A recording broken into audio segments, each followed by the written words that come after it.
So, very first thing, I want you to introduce yourself in the most egotistical way possible. Most egotistical way possible. Brag as much as you possibly can. Who are you and what have you done in this world?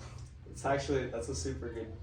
I've never heard that before. That's actually super sick. Thank you. So, my name is Calen Chan. I am the Baneblade. I am the world's best free runner according to my wife. And two-time Red Bull Art Motion finalist, current USA champion. And I just freaking love flips and I get to do this for my life. So. Perfect. I love that.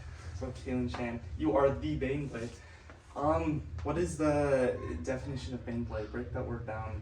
So the Baneblade, I would say, well, I guess it's like a Warhammer reference to like a tank, which I heard from one of my friends a long time ago because he just used to randomly say it, and I just kind of picked up on it. I just randomly started saying it when I landed tricks for the first time. I'm the Baneblade! And then it just kind of became a meme, and now it's like, I just kind of own it now. I love it. And occasionally you're known as the Beyblade. It's for people that don't hear the N. Exactly. And I guess Beyblade's a compliment too, I guess. They spinning fast. That's true, that's true. So you just got back from a pretty big trip in California. Mm-hmm. Tell us a little bit about that. Where'd you go? What'd you do? What was the trip about? So my friends and I, YGT Free Running, we just brought it back and we went out as a team to Kings of the Concrete 2022. That's Tempest, isn't it? That's yes. Tempest, yeah. Yeah, Tempest Free Running, just completely new format. Just it was super hard. 16 athletes, tournament style bracket. One would go, and then the next person would go, and the judges would pick one to move on. Yeah. It was just like super hard, super. That seems hard, yeah. Big fat cash prize too. They gave like $11,000 to the winner. So it was. How did you do in that? Do you know? Oh, I didn't. You didn't. You weren't in it. I was supposed to compete. I got first place on the online submission, Oh. and then shortly after that, I wrecked my foot. Of course. So I had to drop out, but I still got to go watch Denali compete. That's and sweet.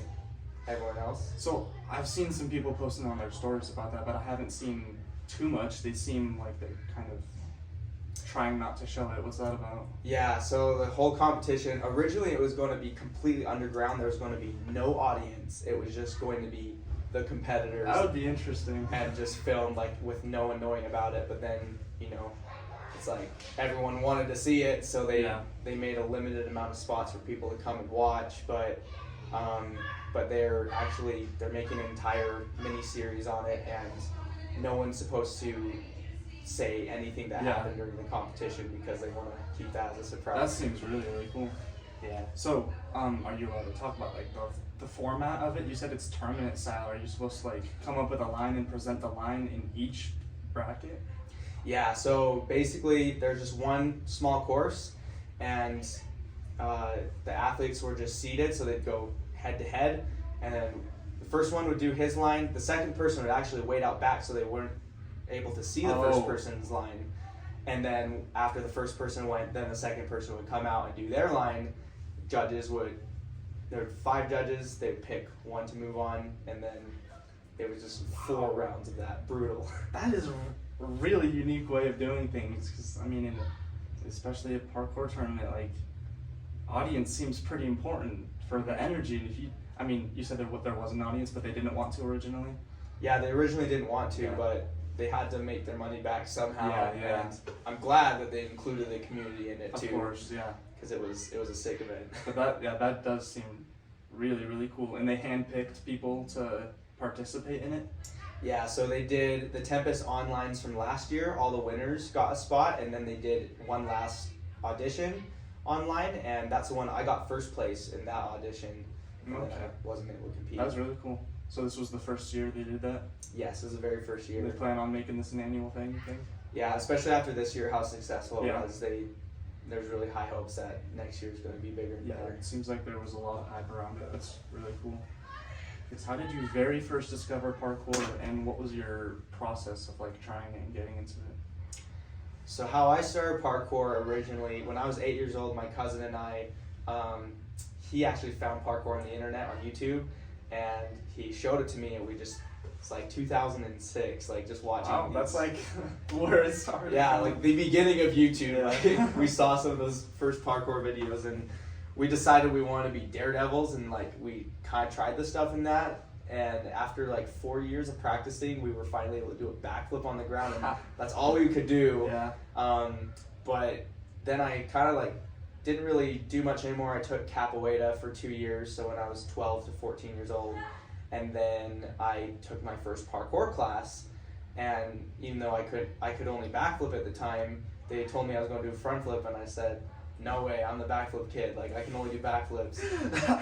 And then they taught me how to front flip, and then I was like, no way, this is crazy. Oh my. And then dive kongs, they were like, all right, we're going to do dive kongs. And I'm like, I can maybe do that when I'm like 23, maybe.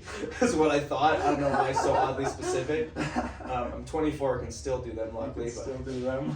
But yeah, then they taught me how to dive kong, and it was like, this thing clicked. I was like, what if instead of just the backflip kid, what if I just could do everything? And then shortly after, met the community, made tons of friends, got hooked, and then, yeah. That's hilarious. hilarious. That's really cool. When did it start to become like, when did you start to become really passionate about it? It was definitely, 14, 15 years old, so 2012, 2013, my friends and I just, like, we were taking the class together, we went out to our first parkour jam, and like, it was no longer just a way to show off and be cool, but it was actually a way to bond with other people and overcome challenges together, and we just got absolutely hooked on it, just followed like Ronnie Chalves and Jesse LaFleur, and like, Yeah. and saw Red Bull in motion for the first time, and I was like, dang, when I'm 18 years old, I'm going to do that, which I didn't know that the age limit's only 16. Yeah.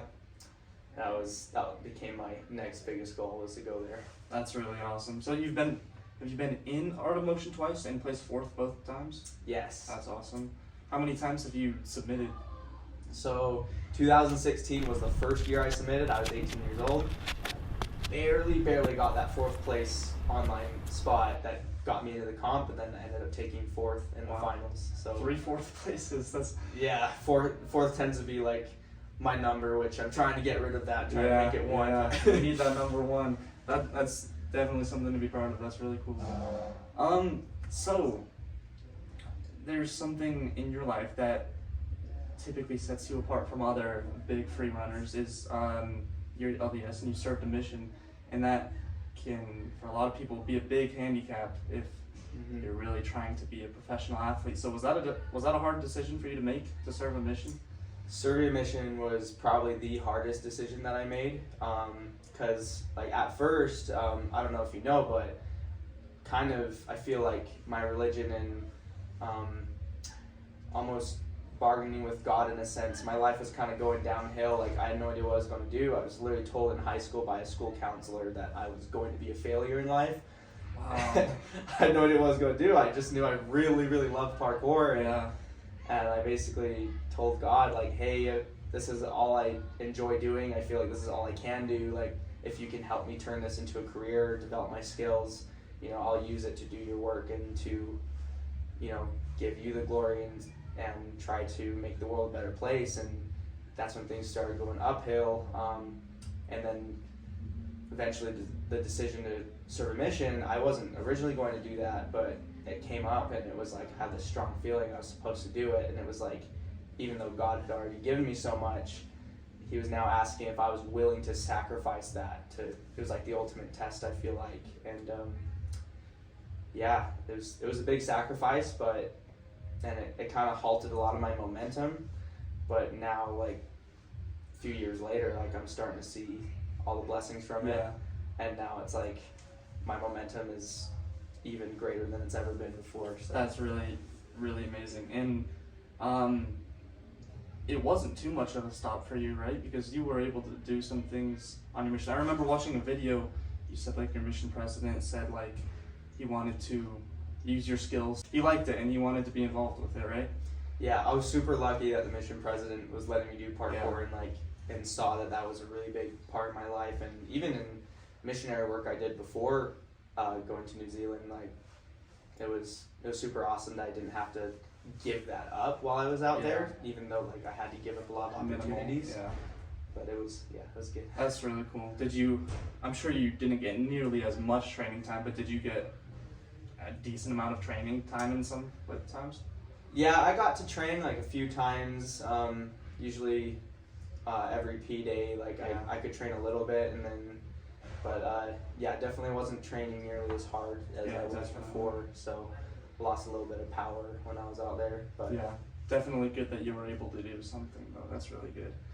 So it seems as though most athletes, especially in parkour free running world, since it's not really career based, it's very common for people to lose and gain motivation. So what's your experience with that? Where have you been at your lowest in terms of motivation, and where have you been your highest? So the lowest point for my motivation in free running is probably 2019. So I came back from my mission. It was already like kind of hard. Reagan barely came back from her mission in 2019. We were going to get married, and my Instagram account got hacked and deleted. Oh. And it was like I had the blue check mark. That was probably the most important part. Like the followers, I can get all that back, but Yeah. the blue check mark, I got so many opportunities from that. It was Do you have one now? no, I don't. Oh. I keep applying for the blue check mark and they keep denying it, and That's annoying. they say that I don't fit the criteria. How easy was it to get the first time? Like when you? I didn't even apply for it. I Really? just got it. I would think it was because of Art of Motion. Oh yeah. All the momentum I had when I was 18, and then I still don't even have half the amount of followers that I had. Really? Yeah, I'm at 30K. I had like 68K when I got hacked, and then like That's interesting. I was getting lots of brand deals and stuff, and now it's like super hard to get those, and then the fact that I was getting married as well, and that was right around the time of Art of Motion 2019. I just didn't even have time to do that, and so it was Yeah. like that kind of happened without me, and then I just like I felt like maybe I was going to quit parkour and try to do something else, and it was hard, and then COVID hit, so it was like yeah, that was the hardest That's part. really annoying because that's more than just doing it for fun. Like that's becoming a job at that point. And you said you were getting brand deals that are hard to get now. That would be really frustrating and demotivating. Yeah. So obviously you can't just get that back super easily. But you had a bunch of posts on there that Reagan like retrieved for your birthday or something, didn't she? Yeah, so like for Christmas, Reagan, she found a lot of my old clips, mostly from Facebook that was shared from Instagram, and she Oh yeah. downloaded all of them, even though the resolution was like a bit lower. Yeah. But she re-uploaded them all onto this one account so that I could at least go back and watch most of those videos. So That's really cool. I so like that. That was nice. So you're super lucky to be married to another free runner. Yeah. How did you guys meet, and how did that all happen? That's really cool. Yeah, we met here at Lowe's Extreme Air Sports. I just remember seeing her doing Webster front flips off of the block, and I was like, whoa, she's not Yeah. tumbling like how the other girls are tumble. So I had to go and talk to her. I was like, hey, like, you do parkour, you're really good, and I'm like, my name's Calen, and she's like, oh, I know who you are. And I'm like, what? I know who you are. And yeah, the rest is history, man. that is really funny. How much of your training is around here? Like, do you travel to train a lot, or do you just go to local spots for most of your training? Mostly, yeah, I've always struggled with being kind of a gym rat, so I'm usually here at Yeah. Lowe's all the time when I'm doing stuff. I'm trying to do more outside stuff. I'm getting better at doing outside stuff now. But yeah, it's pretty hard to get motivated to go outside and train a lot or For travel sure. around. Well, it's hard when you just have this gym, and it's easy to just come here and hang out with people and train.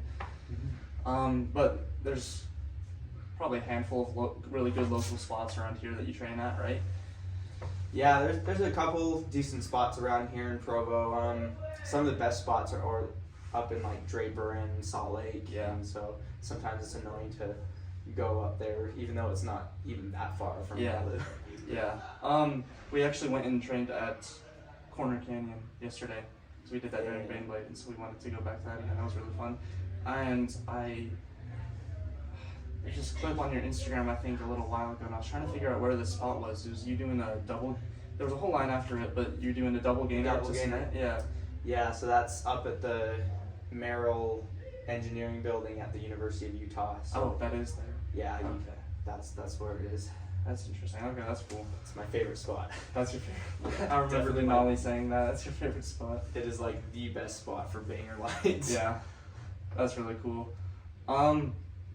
So outside of parkour and free running, do you have any really big goals, or is this kind of just where all your focus is? I mean, as of right now, like, I mean, in the last 2 years, Reagan and I got a rental property, which was awesome. So that's like our main source of income. Now Yeah. we're living in her parents' garage and saving money on that. Heck yeah. And so it's like we have the opportunity to just focus on parkour. And then, of course, like the long-term goals, it's like right after at least getting success in that, like becoming a stuntman and then raising a family. Like, That's really cool. That's the So goal. you do want to make a career in doing stunt work? I think so, yeah. Like, I have lots of friends in the stunt industry that, I mean, they make it sound so awesome, and it's like, I just feel like that's a more long-term thing because you don't have to go as hard as you do as a Yeah, pro sure. free runner. So I'm just kind of focusing on pro free running right now, trying to build my resume and accomplish as much as I can. And then in the long term, like, go more towards stunts like Yeah. most pro free runners do. And Yeah, that's really cool. So I've heard a lot of different opinions on that.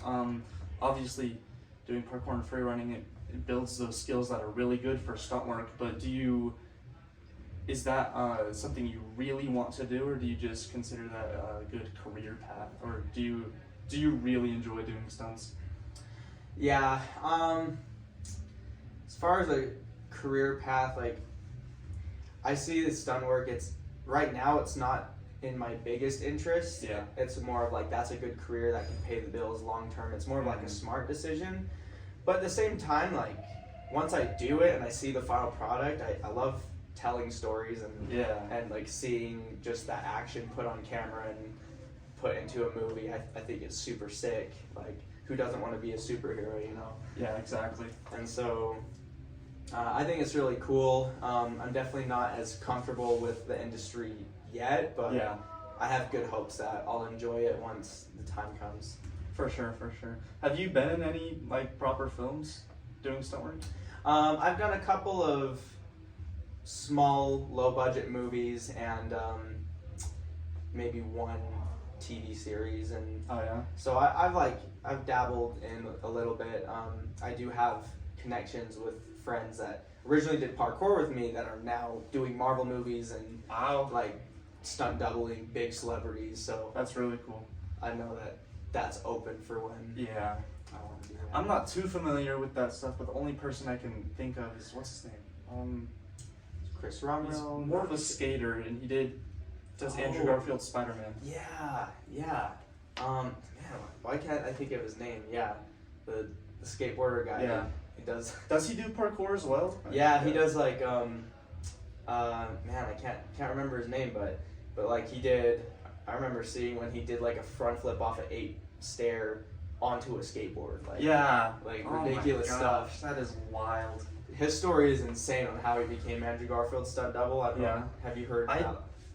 think I have, but I don't really remember. He went to he was going to audition to be the stunt double for Andrew Garfield for the Spider-Man movie, and he got the date wrong, and so he didn't show up. And then he like called them and was like, hey, like I totally got the date wrong, and they're like, too late, man, sorry, you missed it, there's no Oh. chance. But Andrew Garfield wasn't satisfied with the people Yeah. that showed up there, and he was like, man, we gotta keep looking. And then he finds this guy's YouTube video, and he's like, I want that guy. And so then they call him, and they're like, do you want to be a stunt double? And he's like, That's how'd sick. that happen? That's really wild. That's so sick. Yeah. Do you know, is he like the reason why that one skateboarding scene happened in the first Amazing Spider-Man? So Andrew Garfield said in his head he imagined Spider-Man to also be a skater, and so he was like looking for skater guy that's also able to do parkour. Yeah. And found that guy. He's like, that guy's literally perfect. He can do That's all of sick. it. That's really cool that happened. That seems pretty controversial that Spider-Man is a skater though, but that is really cool. It was a really cool scene. So what big plans do you have for the future? You just rebooted YGT, which is super cool. And you plan on submitting to Art of Motion. You want to get into that again. Anything else besides those? Just really big plans? I mean, that's the big goal right now. I mean, it's crazy. My foot, I landed probably the biggest trick that I've ever done, and which is still a secret. But Still a secret? yeah. But the video is going to come out on the YGT YouTube channel. We actually filmed the whole video in California with everyone else throwing down. That's awesome. And I'm going, Everyone YGT was over there? yes, and everyone threw down like super hard. That's awesome. You're going to see a few world's firsts in that video. From you or just from all of YGT? From all of YGT actually. So everyone threw down That on the is team. really sick. So who's all in YGT? There's you, Reagan's in YGT, right? Yeah, so right now me, Reagan, Isaiah, Denali, and Parker are the athletes, Okay. and then Austin is our film guy. Okay. That's sweet. So did you hurt your foot landing the trick you said? Yep, hurt my foot landing the trick, and I landed. It looked perfect, and I ran out of it, and it looked like I didn't get hurt. So it's like you can't tell. Ooh, that's pretty sick. That's the good news. It means I don't have to go back and do it again. So Yeah. but yeah, I ended up spraining all the ligaments in my spring ligament in my foot, and then bruising the bone. Just the impact was just too hard. So That really sucks. You've had your fair share of injuries, haven't you? yeah, especially in the last couple years. Yeah, that gets really annoying, I imagine. Mm. That California trip though, that seemed really crazy. You had everybody there. Like there was DD Squad, there's Dom D'Amato was there, right? Yeah, he just showed up like a couple days ago. Yeah. So And Tanner Brongard. From Tanner Brongard to Dom D'Amato, you got the whole spectrum in DD Squad. That was really cool. Did you get to jump on that tramp? The big nah, we weren't invited, but No? Oh. it's okay though, cause like while they were all doing that, we were filming some pretty Yeah. killer stuff. So That's cool. That's really cool. So, surprisingly, there's a fair share of controversy in the sport, parkour and free running. Where do you fit yourself within the spectrum of parkour and free running and tricking? Where would you put yourself? definitely, I'm a free runner. Like is that the question? Like what do I do more of? Yeah. Yeah, I would definitely consider myself a free runner. Out of all things, like I'm focused on creativity and pushing the sport, like while using the environment. So Yeah. you know, I do lots of con gainers and stuff. So Exactly. I do a lot of that. I do enjoy parkour and I do enjoy tricking, and I do both of them, but definitely lean more towards Right in free running. right That's free cool. So do you consider free running a totally different sport from parkour, or what do you think about that? Yeah, it's. I mean, I would consider it like the same sport, just a different category within it. So it's like, because you can't have free running without parkour. It's Exactly. like you need to have those basics and the vaults, and you know, parkour just teaches you to be comfortable with the environment and be able to overcome the environment very good. And then free running is just adding that creativity element to it. So Yeah, I like that. I consider it the same. Yeah, obviously you like creativity. But there's some people who focus a lot more on creativity, right? Mhm. People like Denali, people like Josh Malone, and that's really cool. That's really cool the way they think of those things. But how should things be played out in competition like that? Because there's people that just focus on landing really, really big tricks, and then there's people that come up with just the craziest, weirdest things like that kind of stuff. And how do you judge something like that? Like specifically in Art of Motion, how does that go down, and how do you think it should go down? So, I mean, I think definitely competitions should have. I like when there's multiple competitions that suit every person's style. Like you have a speed competition that just those efficient athletes that they can shine in that. Yeah. Then you have a skills competition for athletes. You know, they're not really. Maybe they're not that fast, but they're also not doing like a lot of free running, but they love big jumps or just big challenges. Like parkour skills comps really suits that. And then style competitions for free running, like it's, you know, I think having different competitions that match each style of movement is the way to go. I know it's kind of hard for the judges to judge like difficulty when someone does a really big jump. That's really hard to do versus someone that does like a double gainer or something. I definitely feel like it should be more lean towards the flipping side of it, like free running movements. Yeah. But at the same time, like I think it's super sick if someone includes in their free running line just a big jump or something park related. Yeah, I totally agree with that. That's interesting. You definitely plan on making it to Art of Motion, right? You're telling me you have a line already filmed that you're proud of, and you're injured at the moment. Yeah, so like worst case scenario, if for some reason I can't like do my lines, which I mean I'm not even gonna say that, I'm gonna put out in the universe. I'm gonna do the lines, they're gonna be sick. The line I have right now is like super good. Well, it's the one I used for Tempest and got first place in the online. So I went back and I redid it. I filmed it, had it filmed better, and I did it a little bit cleaner. And then that's plan. The plan is to make it in, and the plan is to win. For sure.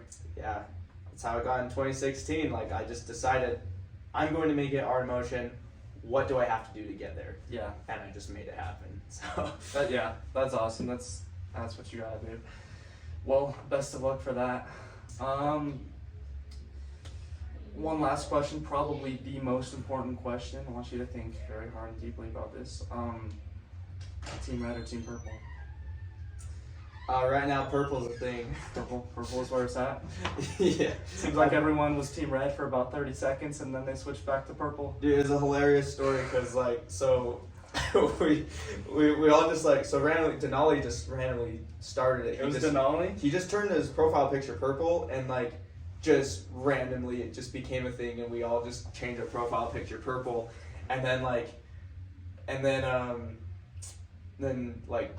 everyone started DMing Travis Verke, who already had that purple swirled profile picture, and everyone's like, "Yo, welcome to Purple Gang," and he was like, he made a post on the story that says, "Yo, I'm not a part of Purple Gang, like I was here first," and so then we all DM'd him and we're like, "Yo, welcome to Purple Gang," and then that's hilarious. He changed his profile picture to a red swirl. And then we thought it would be hilarious to immediately, we all changed our profile pictures to the red swirl. And then also a few of us changed our bio to Lord with our name because his is Lord Travis Verke. Yeah. And so we all did that, and then all DM'd him, "Yo, welcome to Red Gang." And immediately he changed his profile picture back to purple. And so then we changed ours to the purple swirl. And then it was it was pretty funny.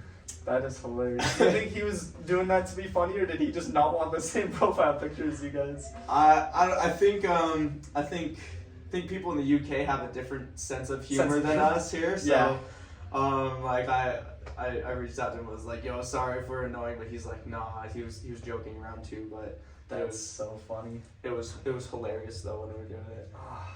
That is hilarious. I was a little misled then because I knew Travis had the purple profile picture first, but then I thought that Rylan started the joke, but it was Denali. Yeah, it was Denali. We actually reached out. We actually called Rylan and we were like, "Yo, change your profile picture now to this," and then he's just like, "Bet, I'm down to this." That's so funny. I love that so much.